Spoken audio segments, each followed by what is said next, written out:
Gulf രാജ്യങ്ങൾക്ക് നേർക്കുള്ള ആക്രമണം തുടരുകയാണ് ഇറാൻ. കുവൈത്തിലും സൗദി അറേബ്യയ്ക്കും നേരെ ഇന്നും ആക്രമണമുണ്ടായി. കുവൈറ്റിലെ മിന അൽ അഹമ്മദി എണ്ണ ശുദ്ധീകരണശാലയ്ക്ക് നേർക്കായിരുന്നു ഡ്രോൺ ആക്രമണം ഉണ്ടായത്. തീ അണയ്ക്കാനുള്ള ശ്രമം തുടരുന്നതായി കുവൈത്ത് ആഭ്യന്തര മന്ത്രാലയം അറിയിച്ചു.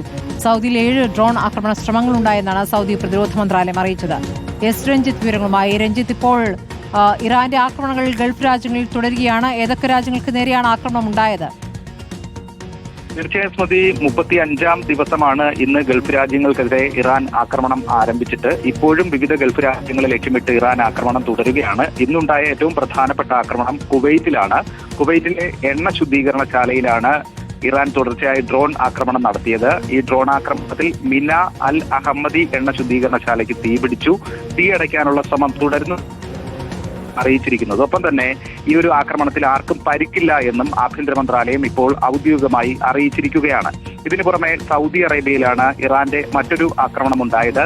സൗദിയുടെ വിവിധ മേഖലകൾ കേന്ദ്രീകരിച്ചാണ് ഇന്നും ഇറാൻ ആക്രമണം നടത്തിയത്. 7 ആക്രമണ ശ്രമങ്ങൾ ഉണ്ടായി എന്നാണ് സൗദി പ്രതിരോധ മന്ത്രാലയം അറിയിച്ചിരിക്കുന്നത്. അതേസമയം ഈ ആക്രമണങ്ങളെ ശക്തമായി പ്രതിരോധിക്കാൻ കഴിഞ്ഞു എന്നും സൗദി പ്രതിരോധ മന്ത്രാലയം അറിയിച്ചിരിക്കുകയാണ്.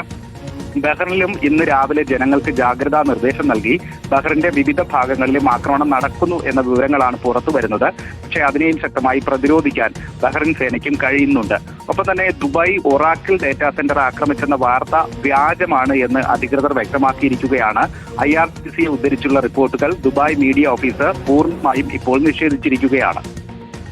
എസ് രഞ്ജിത്താണ് ദുബൈയിൽ നിന്ന് വിവരങ്ങൾ നൽകിയത്.